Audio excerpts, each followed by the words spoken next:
Assalamualaikum warahmatullahi wabarakatuh.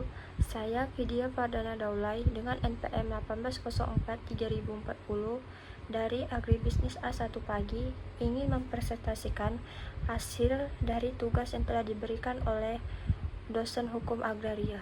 Adapun materi yang ingin saya berikan yaitu mengenai pembaruan hukum agraria di Indonesia. Yang pertama, saya ingin membahas mengenai agraria. Agraria sendiri merupakan hal-hal yang terkait dengan pembagian, peruntukan, serta kepemilikan lahan. Agraria sendiri juga disebut dengan pertanahan. Tanah sendiri memiliki hubungan yang erat dan abadi dengan manusia. Kenapa? Karena tanah adalah sumber dari kehidupan, kekuasaan, dan bisa mensejahterakan masyarakat yang ada di wilayah tersebut. Eksistensi tanah dalam kehidupan manusia mempunyai arti ganda dan sekaligus mempunyai fungsi ganda, yaitu sebagai sosial aset serta sebagai kapital aset. Sosial aset itu merupakan sarana pengikat suatu masyarakat di dalam suatu wilayah itu. Sedangkan kapital aset itu tanah sebagai modal untuk pembangunan negara.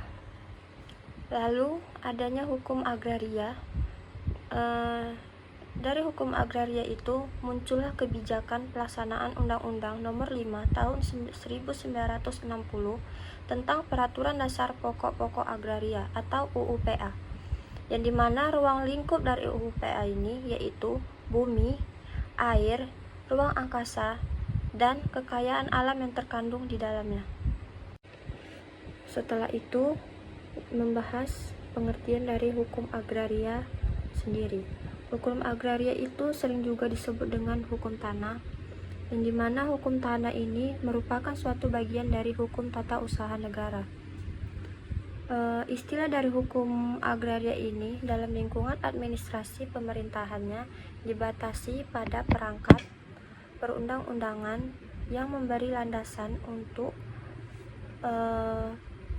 dalam menjalankan kebijakannya di bidang pertanahan. Lalu, adapun konsep pembaruan dari agraria sendiri memiliki bentuk dan sifat yang berbeda. Itu dikarenakan tergantung pada zaman dan negara tempat terjadinya pembaruan dari agraria tersebut. Dan di sini ada pembaharuan agraria sebagai fondasi pembangunan, yang dimana perubahan dan pembaharuan secara mendasar terhadap struktur pertanahan agar memenuhi kepentingan serta keadilan bagi rakyat, yang dimana perwujudan ini muncul dari pasal 33 ayat 3 Undang-Undang Dasar 1945 dan dikeluarkan Undang-Undang Nomor 5 Tahun 1960 tentang Peraturan Dasar Pokok-Pokok Agraria atau UUPA, yang dimana tujuan dari UUPA itu yaitu adalah meletakkan dasar-dasar bagi penyusun hukum agraria nasional yang merupakan alat untuk membawakan kemakmuran, kebahagiaan, dan keadilan bagi negara dan rakyatnya, terutama rakyat tani, dalam rangka masyarakat adil dan makmur. Lalu yang kedua yaitu meletakkan dasar-dasar untuk mengadakan kesatuan dan kesederhanaan dalam hukum pertanahan.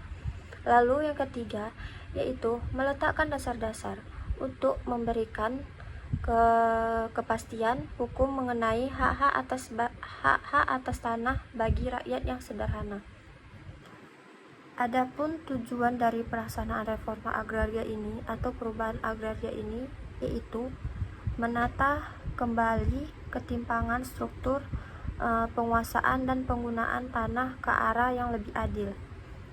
Lalu itu ada untuk mengurangi kemiskinan, untuk menciptakan lapangan kerja, memperbaiki akses dari rakyat kepada sumber-sumber ekonomi terutama terhadap tanah. Lalu untuk mengurangi adanya sengketa dan konflik pertanahan. Dan yang terakhir yaitu untuk memperbaiki serta menjaga kualitas dari lingkungan dan meningkatkan ketahanan pangan.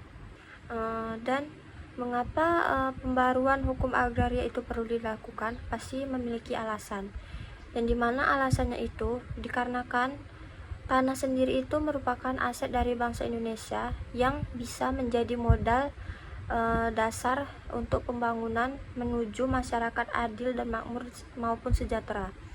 Oleh karena itu, pemanfaatannya harus didasarkan pada prinsip-prinsip yang tumbuh dan berkembang dalam masyarakat Indonesia.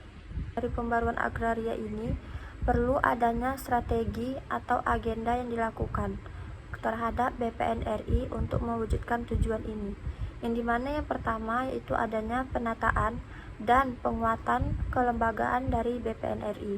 Yang kedua yaitu penyusunan kerangka kebijakan dari pertanian. Lalu yang ketiga yaitu peningkatan pelayanan administrasi dari pertanahan. 4. Pengaturan, penguasaan serta penatagunaan pertanahannya harus lebih diperhatikan lagi. Yang kelima yaitu dalam penyelesaian permasalahan pertaniannya lebih dioptimalkan dan lebih bijak lagi dalam pelaksanaannya. Lalu yang terakhir yaitu membangun basis data dari pertanahan. Yang terakhir yaitu kesimpulan mengenai materi yang saya bahas ini, yaitu pembaruan hukum agraria di Indonesia, yang dimana pembaruan hukum agraria ini merupakan suatu hal yang tentu saja untuk mewujudkan kesejahteraan masyarakat di Indonesia, khususnya itu masyarakat petani, masyarakat nelayan, dan adanya adat yang harus disertai dengan pembaruan hukum agraria di Indonesia ini. Pembaruan hukum agraria di Indonesia ini perlu dilakukannya untuk mengantisipasi kemajuan dan perkembangan zaman yang ada di Indonesia, khususnya itu dalam bidang pertanahan, sesuai dengan arus globalisasi, yaitu melakukan penyempurnaan UU-PA, yang dimana penyempurnaan UU-PA ini hanya pada hal-hal yang bersifat praktikal dalam rangka penyesuaian dengan perkembangan globalisasi yang sesuai dengan jiwa dan kepribadian dari bangsa Indonesia. Sedangkan konsep filosofisnya, UU-PA tetap harus dipertahankan untuk mewujudkan pembaruan hukum agraria di Indonesia. Demikian presentasi yang saya sampaikan. Lebih dan kurangnya saya mohon maaf kepada dosen dari hukum agraria karena masih banyak kekurangan yang saya sampaikan terhadap materi pembaruan hukum agraria di Indonesia. Wabillahi taufiq wal hidayah. Assalamualaikum warahmatullahi wabarakatuh. Terima kasih.